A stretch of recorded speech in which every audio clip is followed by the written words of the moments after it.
Yo, what's up YouTube? Fritz Owns Investing back with another video, and today we're talking about 3 different reasons why I love to invest in the stock market. So if you haven't done so yet, please don't forget to like, comment, and subscribe to the channel.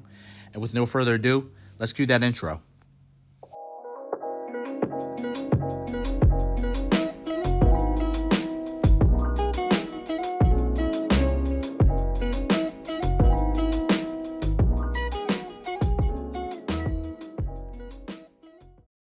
So the first reason why I love to invest in the stock market is I hate paying taxes.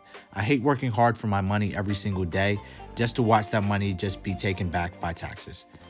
I personally feel that the tax rate is a little bit too high for me, especially since I'm not making that much money, but that's a topic for another day.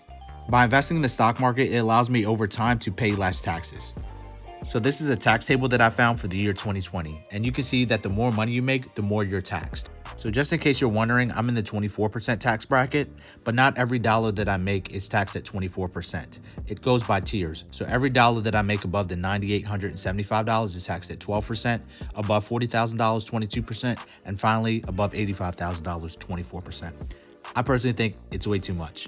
So the tax rate from selling capital gains, such as selling a stock or selling real estate, is much lower than that if you're working. So you can see that if you make less than $40,000 worth of taxable income, you pay $0 for capital gains. If it's between $40,001 and $441,000, you pay 15%, and the maximum rate over $441,000 is 20%.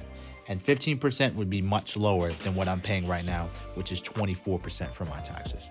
So you notice on the page that it says long-term capital gains. There is a distinct difference between long-term and short-term capital gains. So if it's a short-term capital gain, it's an asset that you've held for less than 1 year, and you would pay normal income on that tax. But if you were to hold that asset for a longer period of time, over a year, then it's considered a long-term capital gain.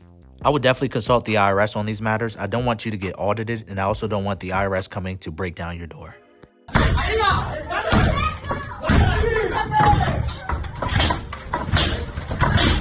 The second reason why I love to invest in the stock market is because of passive income. There are 2 main types of income that you can earn, and they're passive and active income.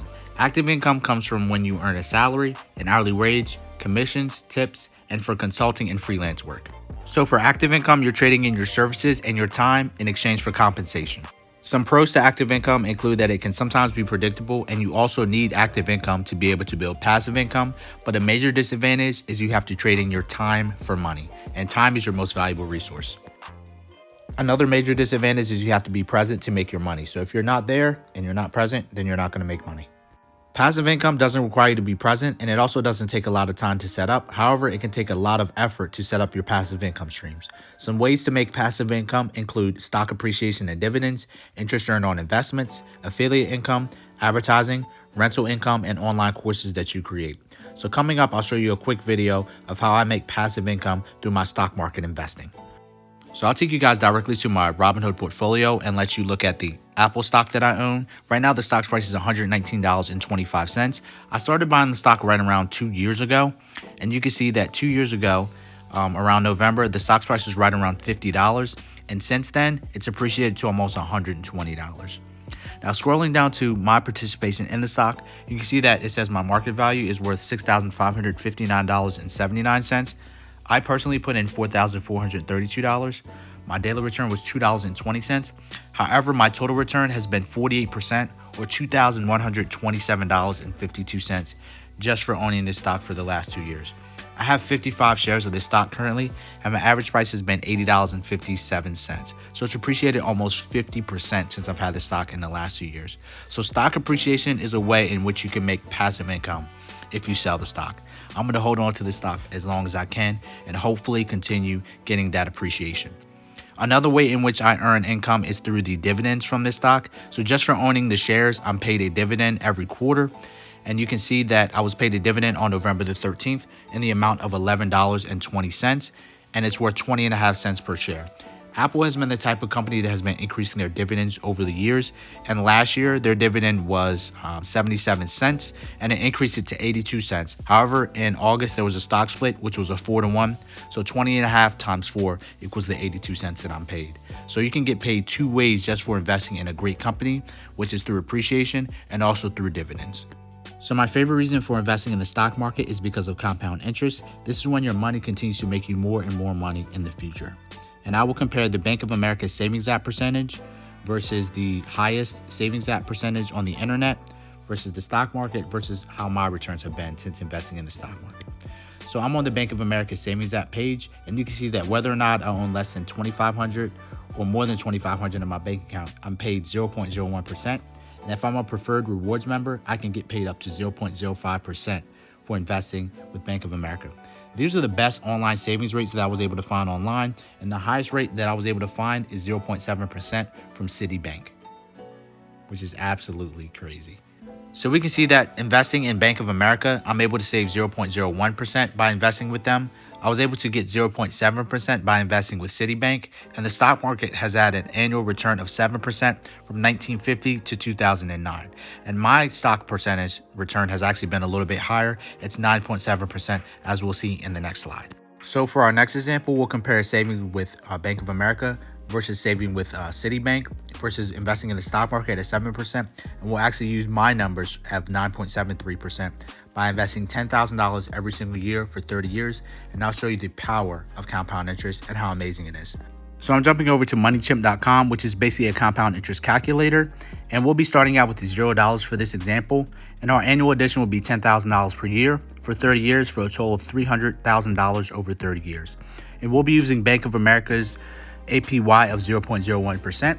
How much money do you think I'll end up with after 30 years? You let me know down in the comments. It's absolutely crazy. We'll end up with a whopping $300,465. So over the course of 30 years, we'll be making $465.45, while Bank of America is making a lot more money, lending that money out to other people. If we use Citibank's percentage of 0.7%, how much money do you think I'll have? I'm going to end up with $334,864, so a little bit better, but still not really taking advantage of compound interest. So if we use the annual rate of return of 7% that the stock market has averaged from 1950 to 2009, how much money do you think I'll end up with? Over $1 million. Now that's 3 times the money that I would end up with by investing with Bank of America's 0.01%, which is absolutely nuts. And finally, we'll use my annual percentage return of 9.7% since investing in my portfolio. How much money do you think I'll end up with? $1.7 million. That means that I'm ending up with almost 6 times more money than just by investing my money with Bank of America. That's compound interest for you folks, and it's amazing. The 7% return for the stock market also takes into account the various ups and downs and recessions of the stock market.